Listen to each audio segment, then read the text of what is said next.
Finally, the first two rounds of singles action at Wimbledon are done, and we have some exciting matchups to look forward to, along with some upsets.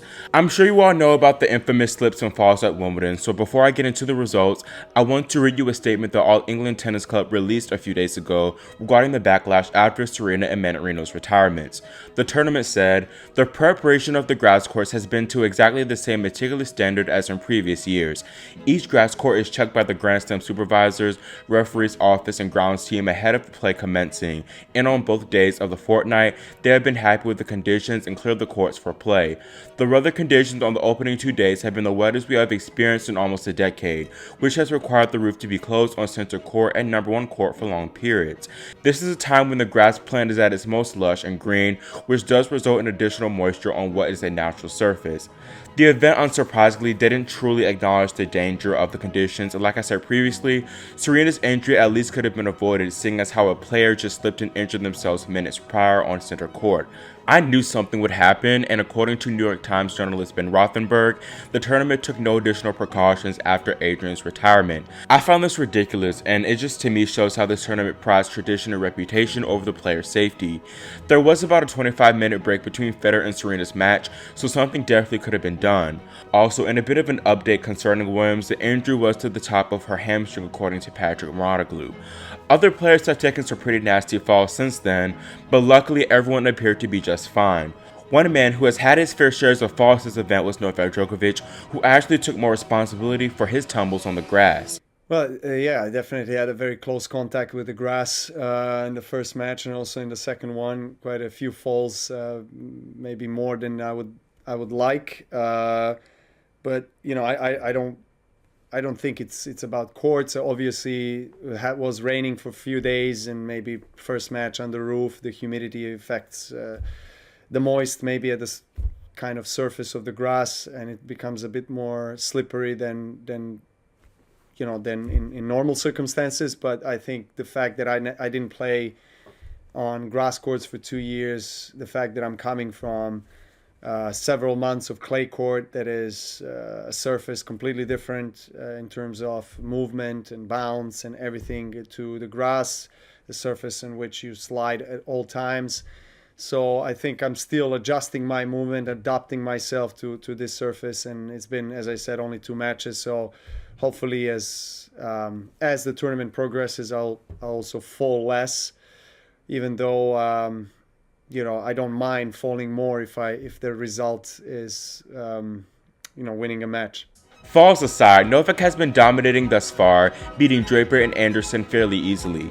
Up next, he faces American Denis Kula, who beat Davidovich Fokina in the opening round. Should Joker get by that match, which I'm very confident he will, he might play 17th seed Christian Garin, although Spaniard Pedro Martinez has been looking great thus far, taking out 13th seed Monfils en route to his second career slam round of 32. Continuing to look at tomorrow's matches, we have 9th seed Schwartzman against Martin Fucsovics, who defeated Jannik Sinner in round 1.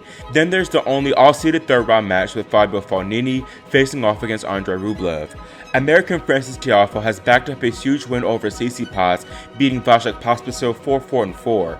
He played great that match on both his serve and return. With the way he's playing, I think that he could go all the way to the semis, but he has to get by a tough 25th seeded Karen Khachanov tomorrow. Another younger American who's continued to back up a big first round win is Sebastian Korda, who now plays Britt Dan Evans. Evans has looked very solid thus far though, beating Lopez and Lajovic in straights. Korda, though, coming off the big win versus Eastbourne champ Di Monor, will be full of confidence. Meanwhile, we'll have a clash of the 2016 boys singles champ and 2016 men's singles champ as Andy Murray meets 10th seed Denis Shapovalov. Shapovalov will surely be the fresher of the two, getting a walkover in the second round, while Murray was out there on center court at night, battling past German qualifier Oscar Otte in the 5-set battle. Koepfer and Bautista Agut will play one another after both winning their second round matches 6-3 in the 5th. Italian Matteo Berrettini's section is very open for the 7th seed himself, as the 12th, 20th, and 28th seeds all lost in the opening round. US Open finalist Kei Nishikori also lost early, going down to Aussie Jordan Thompson. Matteo now plays 64th ranked Alias Benede, but this could be very tricky as the Slovenian has been extremely dominant this tournament thus far, crushing Mute and Nishioka. Of course, Matteo is in a different league and has much more weapons than those two, so it will likely be a different story. There's still a big opportunity for both Jordan Thompson and Ilya Ivanchka to reach their second week at the championships. Nick Kyrgios has backed up his big win over Ugo Humbert with a solid straight sets win over Magyar. This little run exemplifies the Aussie's talent because coming back after not playing in 6 months to be an extremely informed player in Humbert is incredible. I was a bit worried about how he'd do in his second round match as he'd be playing a lower ranked opponent on one of the smaller courts, but he still showed up and got the job done, which I'm impressed with. Also, side note, Kyrgios, as many of you all know, will be playing mixed doubles with Venus Williams this event, and he has some very kind words to say about his partner. She's obviously a legend, and to see her still gracing the courts of Wimbledon and winning matches at 41, like at 41, I don't think I'll be able to honestly hit another ball. So she's a legend, and we've been planning to play for a while now at Grand Slams, just never worked out. So I'm not sure how long she'll play for. So before she, kind of gives it up, I do want to experience playing with one of the Williams sisters in mixed doubles. Like, honestly, that's like a dream come true for me. They've been around for so long, and I think it's be a bit of fun.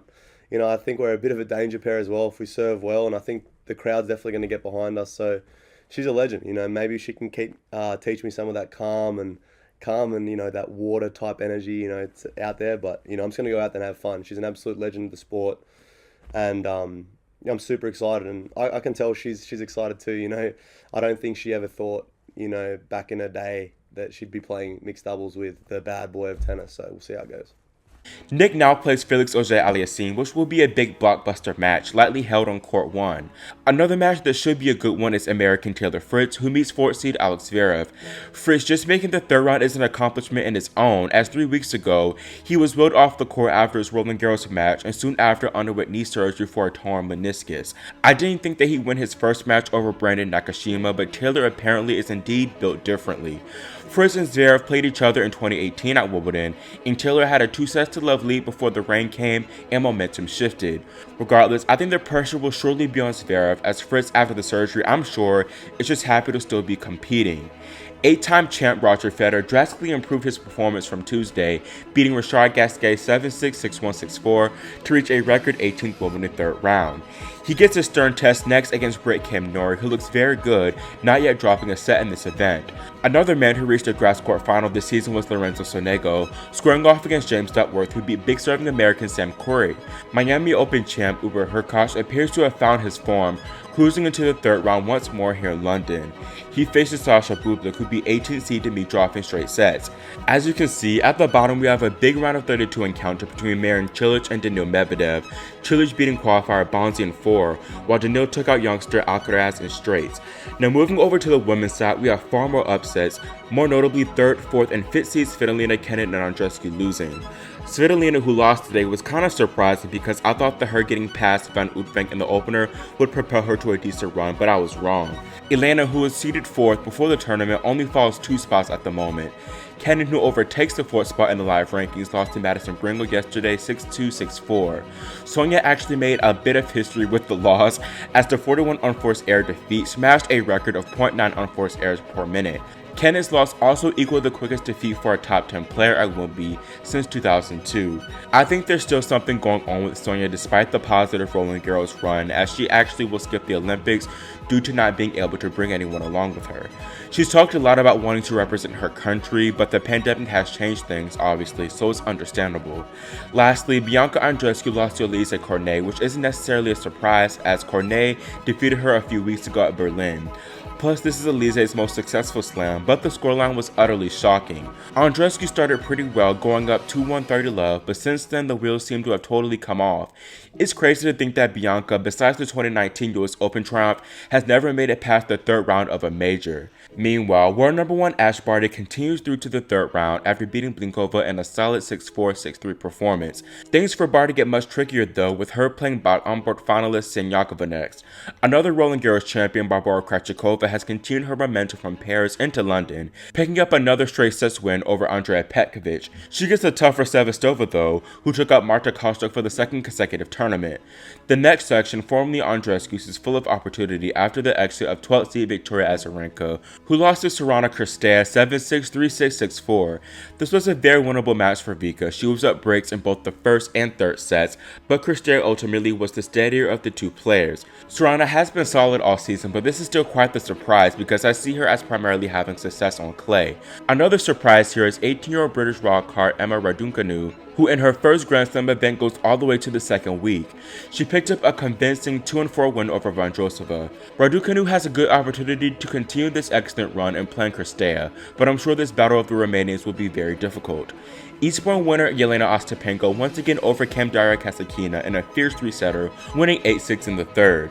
The Latvian, who reached the semifinals here in 2018 and is currently riding a 7-match win streak, is the favorite to make it through the quarters here, but Tomljanovic is next for her, who picked up a good win over Cornet. Another section with opportunity is unsurprisingly Svitolina's, as Linette now plays Roland Garros quarterfinalist Paula Badosa, who's been making a good run on the grass thus far, taking out Putintseva. Meanwhile, Karolina Muchova had a big win over Camila Giorgi, who's always a threat on the grass.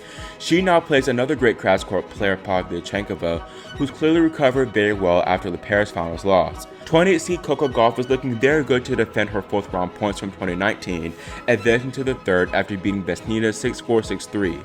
Gauff's at the center makes her more nervous than any other court in the world, but she handled the nerves great and is now 2-0 on England's biggest court. Gauff next plays Kaya Uvan, who took out 9th seed Belinda Bencic in the first round. Also, Coco was announced as the headliner of the 2021 Olympic teams for Team USA, being joined by Jennifer Brady, Jessica Pegula, and Alison Risk in singles. Serena, Keys, Kenneth, and Venus all opted to not make the trip to Tokyo this year. Gauff is the second youngest US Olympics tennis player ever, after Jennifer Gapriati, who won the gold at the 1992 Barcelona Games. Meanwhile, 2018 champion Angie Kerber is still alive after a very tumultuous third-round epic with Sarah Sorribes Tormo. Already the women's match of the tournament, Kerber and Sorribes Tormo battled for 3 hours and 15 minutes in an encounter that was won by the Germans 7-5, 5-7, 6-4. In retrospect, this shouldn't have been a surprise because both Angie and Sarah rely on extending the points and outlasting their opponents in the rallies. Sarah really made life difficult for the 25th seed, setting a match point in the second set to lengthen the match for another hour. Neither had a huge serve, explaining the 15 total breaks on the faster grass courts this match. Like for Ostapenko, I think this difficult match will boost Kerber's confidence, and she's more primed for a deep run here. Briefly going over tomorrow's matches, Karolina Pliskova, who's looked very good thus far, plays Teresa Martinkova, while Sloane Stephens beats Berlin champion Samsonova. This will be Sloane's toughest match thus far, so she needs to be on tomorrow if she wants to make the second week. Eliza Meredith and Madison Keys will battle each other for a 4th round spot, while conversely unseeded Gogovic and Brango bid for their first Wimbledon round of 16s. Slam champs Iga Swiatek and Garbine Muguruza are still on course for a 4th round battle, but Muguruza has a tough one against the informed Ons Jabeur. French Open semifinalist Maria Sakkari dropped out to Shelby Rogers in straight sets today, and the American now plays Elena Rybakina, who should be a big favorite there, as the iconic stallion has been in good form lately. Meanwhile, Aryna Sabalenka meets Colombian Maria Camila Osorio Serrano, who's had her breakout season this year, winning her maiden title in Bogota. For Day 5's order of play, Jabeur Muguruza starts us off on center, while Dan Evans meets Sebastian Korda, which is a bit of a surprise to me, as Evans looked much more comfortable on court 1. I wonder how he'll handle the occasion, being a favorite to make his first second week at his home slam. Then the crowd will surely still be rocking as Great Britain's most accomplished Andy Murray takes the court versus Shapovalov. On court 1, Sloane Stephens will play Samsonova, while 2-time defending champ Novak Djokovic is booted to court 1. Mertens Keys caps off action there. Pliskova and Sabalenka take court 2, while Iga Swiatek headlines 12.